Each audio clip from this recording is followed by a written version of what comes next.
All right, beautiful people. Today is another wonderful day.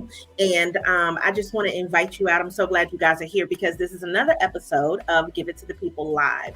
And this particular show is one that we do in order to, let's change the date over here for anybody that's looking in real life. In order to basically showcase BIPOC businesses, which is Black, Indigenous, and people of color, and women-owned businesses. And so when we do that, we want to highlight people that are in the community that are doing great things, that have businesses that, that we should know about. And a lot of times I think people want to focus on all of the people who are super rich and who have already done all of the things. But I am one of those people that likes to look at the journey of things and also likes to highlight people that are in our community. So we're going to do that today, because this is a person that I've known for a long time. And she always, in my opinion, kind of reinvents herself and always does something that is useful, purposeful. And she's also a funny lady as well. So when we add all of that into the mix, then you just know that I'm going to have you somebody great that's going to give it to the people live. So I'm bringing on today Marcya Cain. Marcya, hello, girl. Hello, girl. How are you? I am marvelous. And so I just want you to get the opportunity to tell people about yourself. Just give us a little bit of background, and then we're going to jump into some of our questions. Oh my goodness. Well, like you said, I reinvent myself and have a varied and sundry background. So I used to be a comedian, as you know. I used to work for a cruise line. I've been a journalist. I've been a business owner. One of my most important jobs is a mom. So I just, I don't want to say, what you say, wears many hats, but master of none. I hope I'm mastering something. Yes, definitely. So when you go through that, because I know you've done a lot of different things, and like I said, I thought it was interesting about you going on the cruise line, and I know that's not necessarily what we're here to talk about today, but I think that in a lot of ways it does kind of tie into that. Like, when you were doing the cruise line, what made you even decide to do that? Because I think that that's something that I've thought about in the past, probably when I was younger, right? And when you think about it, I mean, it seems like it'd be such a wonderful thing to do, to be able to go all these different places. And I don't know what the schedule is like and everything, but I just need to know a little bit about that. And I know that's not the topic, but just tell me what happened there. Sure. So I was performing as a comic for like 12 years, and I had a straight gig. That's what you call it when you got a 9 to 5. But then we were doing all these evening and party weekends and stuff. And I was like, I just want to do something that's fun all the time. Mm-hmm. So I said, well, what can I looked on the website for the cruise line, and I was like, what can I do that I qualify for on the cruise line? Because I had never even been on a cruise. And so it was like, oh, who knew that being a smartass could get me a gig? So right. So I worked in guest activities. My schedule was 7 months away from home at a time.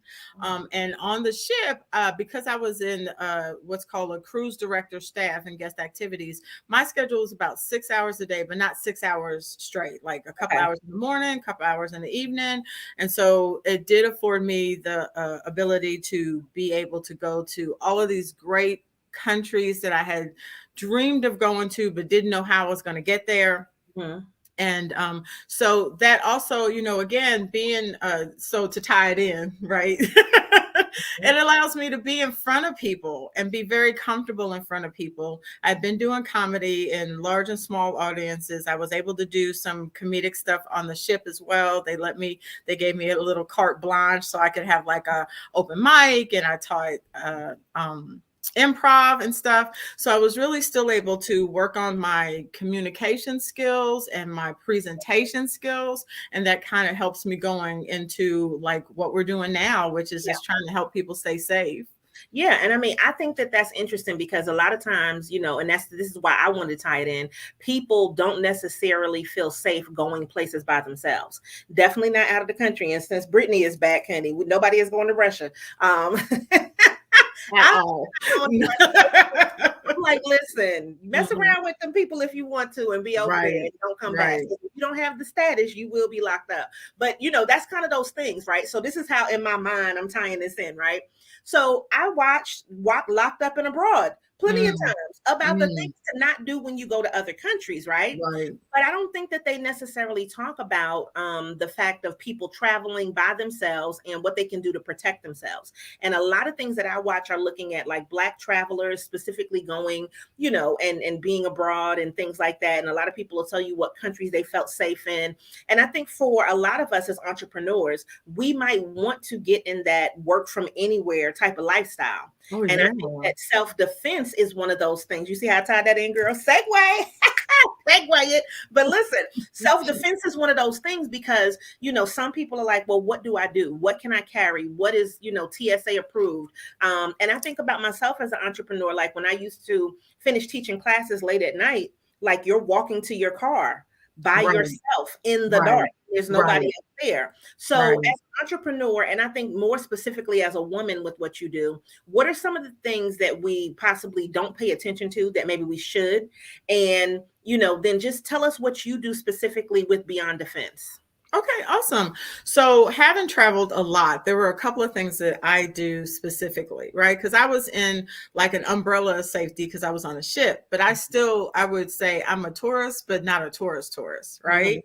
One of the things I'm really personally bad at is geography and where I am. So what I would do is I would take a picture of every corner that I passed, like the street signs, so that as I was going about and I'd be like, oh, this is, sparkle thing. Let's go to this store. Then I could look back at the pictures I'd taken and know what route that I had taken to be able to know how to get back. Yes. And as an example, I did that in France. I was able to go see the Eiffel Tower, right? And so I got all kinds of twisted around and I had to get a taxi to get me back to the bus. Otherwise I was going to get lost. And so I was able to show him, this is where they dropped me off. Right. So this is and it was, Princess Diana has a thing there because she got killed on that street. So I was like, take me here. And then because he didn't recognize the bridge. And I was like, once we get here, then we can get there. So it was not only helpful for me to be able to maneuver my way, but to help somebody else help me. Okay. Right? Yes. And the other thing is I always pay attention to my surroundings. I'm huge on situational awareness. I speak about it constantly. And so while I'm being touristy, I'm also taking videos. And I was in Russia and I noticed that this guy, every time I cross the street, he crossed the street. And then I was like, I'm going to just go this way to make sure whether he following me or he was following me. So I turned around and looked at him with my camera. Like, you gonna be on this camera if you follow. Yeah, wow. So so those are some of the things I do. If you're traveling and like you're gonna be on vacation or whatever, you cannot take any weapons at all in a onboard bag, right? But you can take even a gun on your check bag. So if you travel light like me and you don't have a check bag, when I travel with my daughters, who are also my business partners, we always make sure we have one check bag where all the weapons go. Okay. First of all, a weapons bag. Okay. Who knew that? Okay, listen, these are tips. This is how you get into the new year. Pack a weapons bag. I mean, so we have a check bag with the weapons, with everybody's weapons in it. Yeah. And also, if you're traveling, let's say domestically, and far enough in advance, mail yourself the weapons that are at the hotel. You're gonna stay at the Airbnb or a hotel. Let them know this package is coming for me, so that you have it when you get there. Oh wow. Okay, so these are things I promise you, they just were not on my think about it list, like when it comes to that. But okay, so when we talk about this, and I know you have, like we said, a lot of different things that you've done in the background, which then leads you to get to this business. What made you start Beyond Defense? I tell you honestly, it was my youngest daughter. So I have my oldest, I have a single and a set of twins. So I call her my baby. That's Nia. And Nia said, Mom, she showed me like some weapons and stuff. And she was like, I think I'm gonna get into this business. And I was like, that's perfect, because I am very focused on keeping people safe and have their whole lives. And I was like, that's a really good idea. So once I said I was going to join her, even though she ain't asked for my help, then she did. Like when she told you what she was doing, she knew the type of mother you were. That's probably true. You know what I'm saying? So she psychologically, entrepreneured you into helping. Good job, daughter. Probably true. Good job, Nia. But since once I said I was going to do it, then it was the whole squad. So it's all three daughters. Imani's my oldest. Her twin sister is Cain. And I'm really grateful that we all decided to do it, because I will say all the time that I birthed me a great team. They're so smart and creative, and we just all gravitate towards certain things that business owners need. And we're still learning across, as we go, because we just didn't know what we were getting into. But the love that we have for Black women to be able to help us stay protected, like, motivates us. We've been viral a couple of times, which is super awesome. At the very beginning, we're only 3 years old. We only started in 2019. We went viral a couple of times. We even had like some website come out and say like, is it true? One of those, is it true websites. Do you guys do this? Yes, we do. Like, we are really out here trying to protect people. And not just selling something, but also giving valuable information on how to stay safe in all sorts of situations. Yeah, well, if you just look at what you just said today, I mean, in a couple of minutes, I could just imagine, when you do your whole entire workshops, how much more impactful information and useful things, that you be able to give. So with this, who do you serve? Like, I know you definitely said women, you said Black women, you do want to keep entrepreneurs safe, but is there anybody else that is maybe like a target demographic for you, or somebody, if they're saying, well, look, I think I need them to come to my company, or I'd be interested in getting those products? Who do you serve? So Black women specifically, we are very heavily trying to reach out to the LGBTQ plus community, because we really, people who disenfranchised, they're being attacked for no other reason than just being alive. I've done some training with realtors, the real estate locally. It's a huge market of vulnerable people, unfortunately. And people, like you said, walking just at night. Like, we did some market research in Houston when we were there in September, and I'd say 90% of the women we spoke to said they changed their behavior just so they're not out at night. And I want people to feel safe regardless. Like, I don't want, it gets dark now at 4:00. So do I not want to do anything after 4:00? I don't even want to go get a drink with my girls or have dinner with my family. Like, we really need to put people in a position so that they feel safe regardless of what's going on, and can figure out how to stay safe regardless of what's going on. Well, one thing I would like to add to that is, I know a lot of people do worry specifically about nighttime, right? But people are getting really bold now, and people are snatching people in the middle of the day. So a lot of times you're not expecting somebody to do something in the middle of the day in broad daylight. But, one of the things is we were, and this story is similar, but there was this, they were talking about a rhinoceros, right? Now, this was in Uganda. I know it sounds crazy when I went this direction, but it was a 2-year-old boy, and he was halfway swallowed by a rhinoceros, right? So what happened was there was a neighbor that threw rocks at the rhinoceros and then was able to get, the little boy out. And I said, now, that's great that that's Uganda, and that somebody was paying attention and was self-aware enough to say, let me pay attention, let me help my neighbor. But if this was the US, would the person have helped them, or would they have went ahead and got their phone out and videotaped the little boy, getting eaten by the rhinoceros? Partially because it was just like, oh my God, this is happening. But secondarily, because it's like, oh, well, now I want to be famous online because I'm the one who shot this video. So Oh I my think that a gosh. lot of times, just with what I'm looking at, and I wanted to kind of pull that story in with self-defense, is that there are a lot of people that could help, but Right. instead of helping, they pull their phone out first. They probably don't have a weapon. I don't know if they're worried about themselves, but it's just like the young lady that got killed in Mexico recently, Shanquella. They're telling her, fight, fight. I never watched the video because I did not want to see it.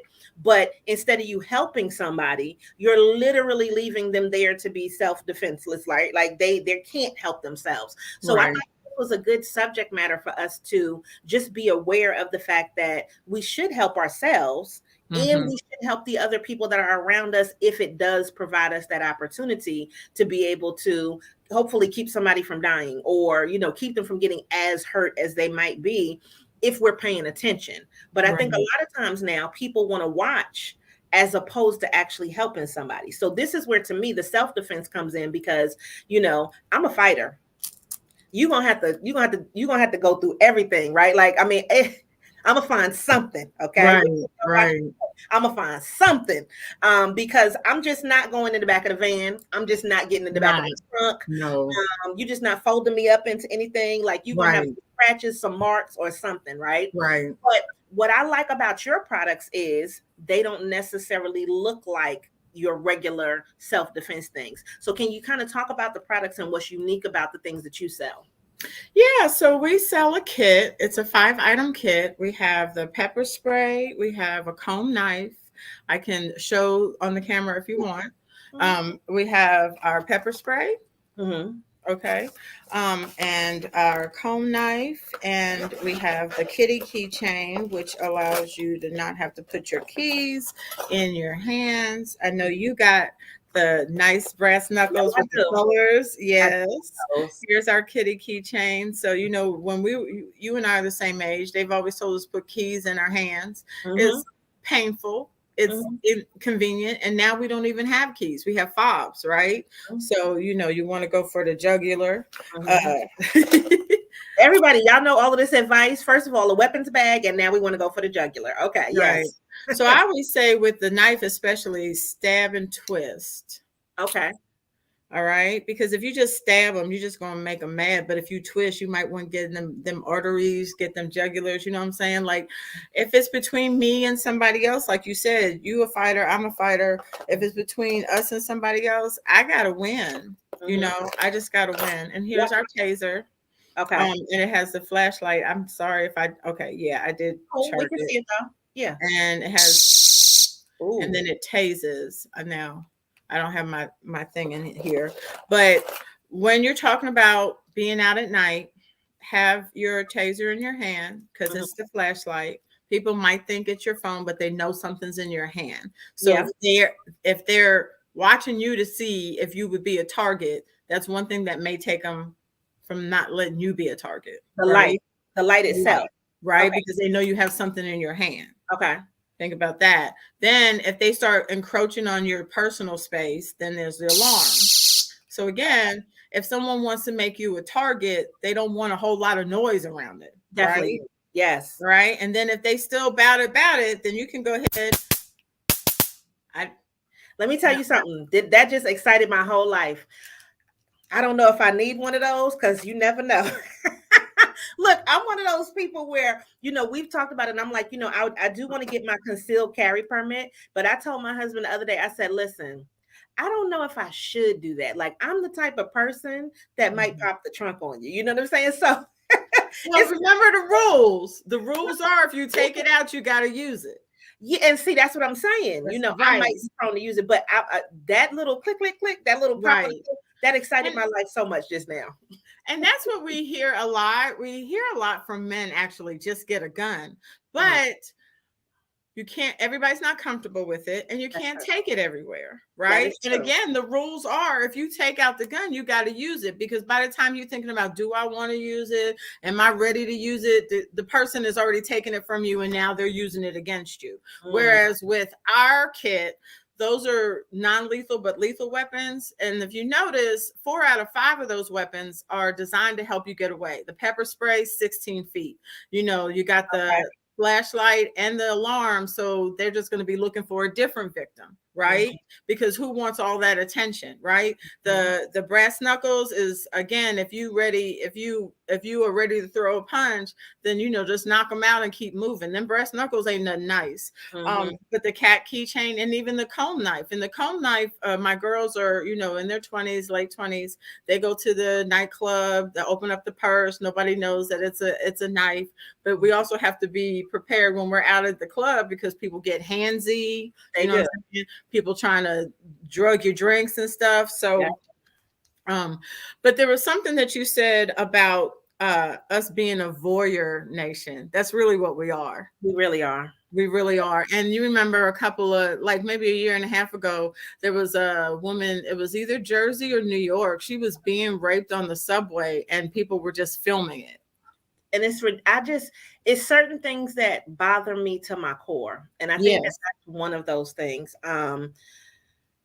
Because we used to be, just as a people, I'm not even gonna worry, but just as a people that would help somebody else, people that wouldn't allow things to happen. So if you think about how many crimes probably really happen now, just because somebody was filming. And I'm not saying that people don't need to film, because on the flip side of that, that's where now people are paying a little bit more attention to what's happening, but it's helping to incriminate and to show evidence that somebody's doing something. So even sometimes people are filming themselves, don't even realize they filming themselves committing a felony.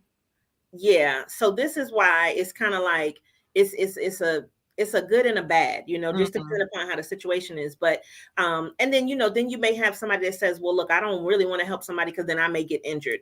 But don't film them. Like, if you are concerned about getting injured, then why are you up here acting like Martin Scorsese? Yes. So it's kind of like one of those things where I just feel like in this situation, when you talk about self-defense, we have to worry about ourselves. Absolutely. We have to worry about ourselves and the people that are with us, the people that we love, the people that we care about, so that this way we can be as protected as possible. And I think that the products that you have allow us to be discreet, but then also have that level of self-protection. And so I didn't get that kitty keychain, but that's definitely something that I need to get, because I usually put my keys on my wrist. Like, I'm a person that I need to feel it. So I know that, okay, if I go out the house, like I have now a pouch that I keep on my waist. So it's like, if I don't have a pouch, then where's my stuff at? If I don't have anything around my waist, then where's my stuff at? So like, so this way, that's how I built in awareness and making sure I know where things are. But with me carrying my keychain, like, that's definitely something that I could see utilizing on a regular basis. And, the thing about it though, is it's one of those things where a person needs to get a certain distance in relation to you for you to really use the product. And I think that people get too close sometimes, and that's why I'm very aware of proximity. I do not like people running up close to me, and I'm always just conscious of that, because I'm like, why are you in my space? And that was before COVID. You a New Yorker, so I feel that. Ma'am, sir, back up. Like, that's just always my thing. And I'm just like, and I pause, and I want to look at you, and I want to check you out ahead of time, and just see if I think I feel threatened, and then kind of, put yourself in a position of being protected, right? So what do you want people to kind of get from, the things that you're selling, and just the message that you're trying to get out? Sure. So we sell the kit in its entirety, and we decided to do that so that people would not have to piecemeal shopping at different places online or offline. So it's all 5 items in one kit. And so we sell across the country. I know we tell people, be very aware of what the laws are in your area, and that you are comfortable carrying what you carry to save your own life. Number one. What you said about proximity is another thing that I teach with situational awareness, because some people don't even know what their personal space bubble is. I Mm. was training some ladies, and they're older ladies, and they're like, we need something to walk with. And so I came up behind them. I said, tell me when it's an uncomfortable space. And they didn't have one. So first of all, you got to know what your comfort zone is, so that if somebody is, I'm Wonder Woman, these my earrings, Wonder Woman. So I need, I need this space. If you encroach on any of that, store, outside, inside, whatever, then I'm doing the same thing. Can I help you with something? Right. So And do it with an attitude and squinched eyes too. Like, that's what I do. Like, you don't even need to say anything. That should give you the, why are you so close? Why are you so close? Right. Somebody warning. But if you know what your bubble is, and you know when somebody is too close to you, and then I'm going to put this alarm on. And somebody said, well, what if you spray somebody and they didn't mean you no harm? Well, my bad. You shouldn't have been so close. See, I think the pepper spray, that just seems like, I'm one of those people where I might spray myself with pepper spray. So that would be the one where I would give that to somebody else. But I think, like, let's just say you do get the kit and you don't feel comfortable with one of the items. That could be something that you give to a friend that might be in a certain situation. And then this way, everybody can be safe, but in a way that they feel comfortable. But I can tell you what, and this may be real petty, and you just gave me this idea. If a person was too close, honey, I could see me turning that alarm on. Blue. I could see me just turning the alarm on in the Target and somebody being right. But I mean, that's the thing. Like, you got to know what your comfort area is. But I also want to say, before we close out, because it's going into 2023 in Greensboro, North Carolina, we're going to be offering free self-defense classes every other month.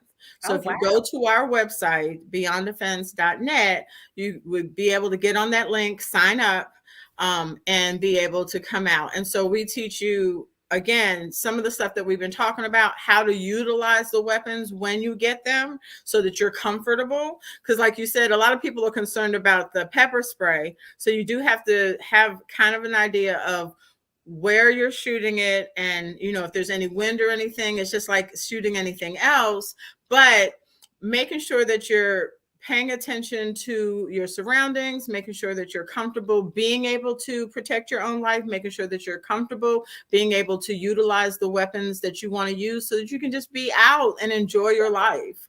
Yeah.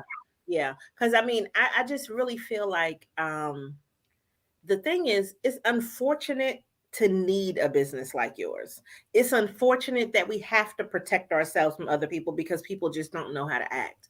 And it's unfortunate that we might have to protect somebody else because something else could be going on. And so in these days and times, I think that it is wise for us to be prepared. Like I always say, make sure that you have what you need. If you're already ready, you don't have to get ready. And this is one of those situations where you might think it could never happen to me. Nobody's going to run up on me. I'm always going to be safe. And then that one day comes, and then it's like, oh, well, maybe I should have done XYZ in order to protect myself. And I think the good thing about your products as well is that I don't think you have to be super trained. You know what I mean? Like, I know you're coming up on me. Let me go ahead and punch, right? Like, those are just things that are natural reflexes. Now, I did say after watching some TV shows that my new thing is I'm just going to kick.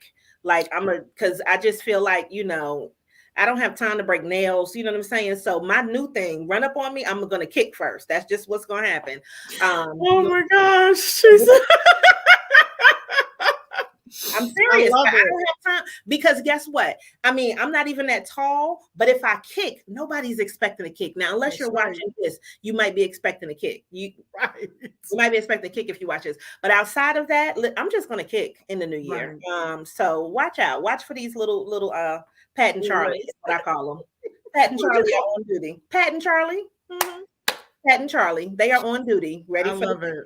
Yes, I might start utilizing that myself. My legs are real long. You ain't gonna be so much taller than me, so you got maybe almost my whole body length in a leg, girl. Just kick them, and then if they still keep coming, kitty cat, right? And then all of the things, and then spray them, all of that stuff. Yeah, I think that's a good business plan right there.